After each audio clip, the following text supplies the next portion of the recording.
According to legal filings, on May 31st, 2025, Shalem Yovidia, the man who controls 51% stake of the Red Bull empire, walked up to a Swiss company and handed them 2% of his own personal shares, all for free. This 2% was given to him by his father Chileo when Red Bull was founded. But importantly, this 2% tips the scale in his favor and ensures he has the controlling power over Red Bull decisions. So why then will Chilem relinquish power? Who is even this Swiss company? Why are they so important? And why are they not even paying for the shares? This makes no sense. But before we figure out this madness, let us take a step back and discuss the ownership structure of Red Bull GmbH. Red Bull was founded by Dietrich Mateschitz, who owned 49%.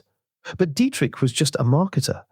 The formula to the drink belonged to Chileo Yovidia, who also owned 49%. And then Chileo negotiated that the remaining 2% be given to his son, Chalem. Dietrich agreed, but it wasn't out of stupidity. He deliberately created a lopsided power structure, but with a catch. The Thais will keep 51% of the company, but he gets 100% control of the running of the company. For years, this delicate imbalance was a source of immense strength. They didn't always agree with Dietrich, but as long as he made them rich, who cares? After both founders died, their sons took over, but they couldn't always agree. Christian Horner became the one topic that tested this delicate partnership. This disagreement culminated in the event of May 31st, where Shalem was forced to give out 2% of his net worth to a Swiss company, for free. This is the story of how the 2% became greater than the 98. This is the inside story on how Christian Horner was voted out of Red Bull. Subscribe to the channel. Welcome to Front Lockout.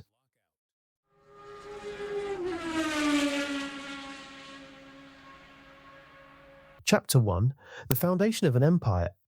The journey of the world's most famous energy drink begins not in the mountains of Austria, but in the bustling streets of 1970s Thailand. A pharmacist named Chileo Yovidia developed a sweet, uncarbonated tonic called Krating Dying. The Thai translation for this is Red Bull. It became a low-cost favorite among truck drivers and laborers needing a boost to fight fatigue. The drink's destiny was altered in 1982. An Austrian marketing director named Dietrich Mateschitz, suffering from jet lag on a business trip, tried Krating Dying. He was astonished by its effects and immediately saw its untapped global potential. In 1984, Mateschitz and Yovidia formed a partnership founding Red Bull GmbH in a small Austrian village. But the deal they struck was as innovative as the product itself. They each invested $500,000 for a 49% stake. The remaining, pivotal 2% went to Chileo Yovidia's son, Chalem. From day one, the Thai family held a 51% controlling majority. But the agreement contained a crucial counterbalance. Despite the family's majority ownership, it was explicitly agreed that Dietrich Mateschitz and Mateschitz alone would run the company. This was a masterstroke. The Yovidia family provided the product and secured their legacy. Mateschitz was given the absolute autonomy he needed to execute his revolutionary vision. He didn't just sell a drink, he sold a lifestyle. He poured the company's profits into a world of high-adrenaline extreme sports, music festivals, and media, all culminating in the ultimate marketing platform owning not one, but two Formula One teams. This audacious strategy was only possible because of another foundational pillar. Red Bull has always been a privately held company. There are no public shareholders demanding quarterly profits. This insulated Mateschitz from short-term market pressures, allowing him to make massive long-term investments like the F1 project, an expense a public board would have likely rejected. The unique ownership structure wasn't just a detail, it was the essential enabler of the entire Red Bull philosophy. Chapter 2. The Generational Shift. For decades, this delicate balance held. The Thai family owned the majority, Mateschitz ran the empire, and Red Bull conquered the world. But time is relentless. In 2012, co-founder Chileo Yovidia passed away, his 51% stake passing to his family, led by his son Chalem.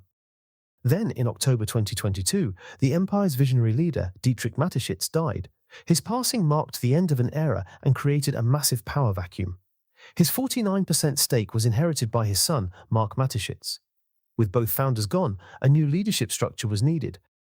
The single CEO model, so reliant on the Austrians' unique authority, was replaced by a more conventional three-person board of directors. This new triumvirate would now manage the company, reporting to the two ownership families. The board consisted of a CEO for the beverage business, a chief financial officer, and, crucially, a CEO for corporate projects and new investments, Oliver Mintzlaff. This appointment was pivotal.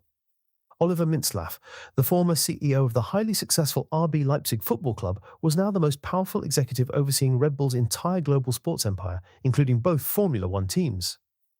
The charismatic, hands-off founder was gone, replaced by a more formal corporate structure. And the long-serving leaders of the F1 team, who had enjoyed a direct line to Mateschitz, now had a new boss. This change in governance was the critical shift that set the stage for the power struggle to come. Chapter 3. The fault lines exposed.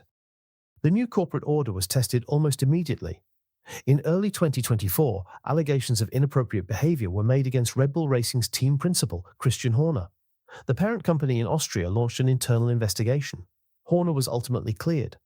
But the formal resolution did nothing to quell the turmoil. Instead, it exposed a deep and bitter schism at the very top of the Red Bull empire. The Austrian wing of the company, represented by Marc Mateschitz and his appointed executive Oliver Mintzlaff, had reportedly lost confidence in Horner and wanted him gone. This faction was aligned with key figures like motorsport advisor Dr. Helmut Marko and the powerful Verstappen family. The conflict erupted into public view when Max Verstappen's father, Jos, told the media that Christian's presence was tearing the team apart. On the other side, Horner had the unwavering support of Chalermo Vidya, the patriarch of the Thai family holding the 51% majority stake.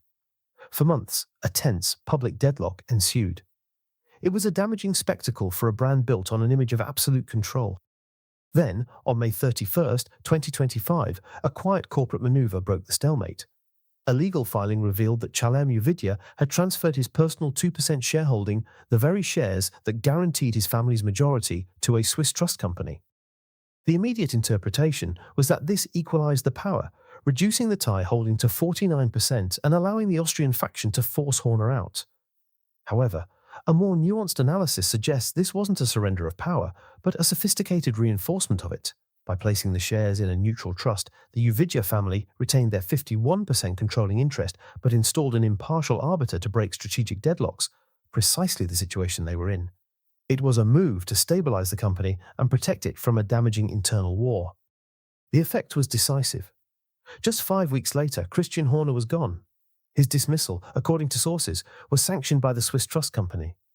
They held the veto in the stalemate on whether or not Christian Horner should be sacked, and they ultimately made the call. Chapter 4. A problem in waiting. The influence of this new ownership dynamic extends far beyond the team principal's office. It directly shapes the team's most ambitious technical and financial strategies. The prime example is Red Bull Powertrains. In 2021, in a move that embodied Mateschitz' ultimate vision, Red Bull began the monumental task of building its own Formula One engines in-house. It was a colossal investment, a move to achieve total control over the team's destiny. For the 2026 regulations, this project includes a strategic technical partnership with the automotive giant Ford. This high-risk, capital-intensive project was born from the singular vision of a founder. Its continued success now depends on the sustained alignment of the Austrian and Thai shareholders. If the 2026 engine is uncompetitive, will the Thai family, historically focused on the profitability of the beverage business, continue to sanction such a massive expenditure for poor results? The engine project is not just a technical challenge, it's the most significant potential flashpoint for future boardroom conflict. We've already seen how the parent company's brand-first approach operates. In 2022, when Red Bull was found to have breached the F1 cost cap, the company made a pragmatic choice. Instead of a long public legal battle with the FIA, they accepted a penalty. The decision was clear: protect the multi-billion-dollar Red Bull brand from negative headlines at all costs. It was a perfect example of the new corporate reality, where the F1 team is, first and foremost, an asset to be managed. Chapter 5. A new equilibrium. The story of Red Bull's ownership is a story of a double-edged sword.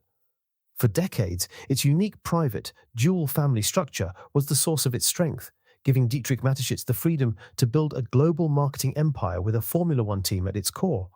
But without his unifying presence, that same structure became a source of instability, exposing the latent tensions between its two powerful factions. The Christian Horner affair was the crisis that forced a change. The dismissal of Horner and the creation of the 2% trust signals a fundamental shift. The governance of Red Bull's sporting empire has transitioned from a personality-led model to a process-led corporate one. The F1 team is now more directly accountable to the parent company's executive committee than ever before. This new structure promises stability, but it may come at the cost of the entrepreneurial, risk-taking spirit that defined the Mateschitz era. The future of the dynasty now rests on the durability of this newly forged corporate peace. The primary stress test is already on the horizon, the Red Bull powertrain for 2026.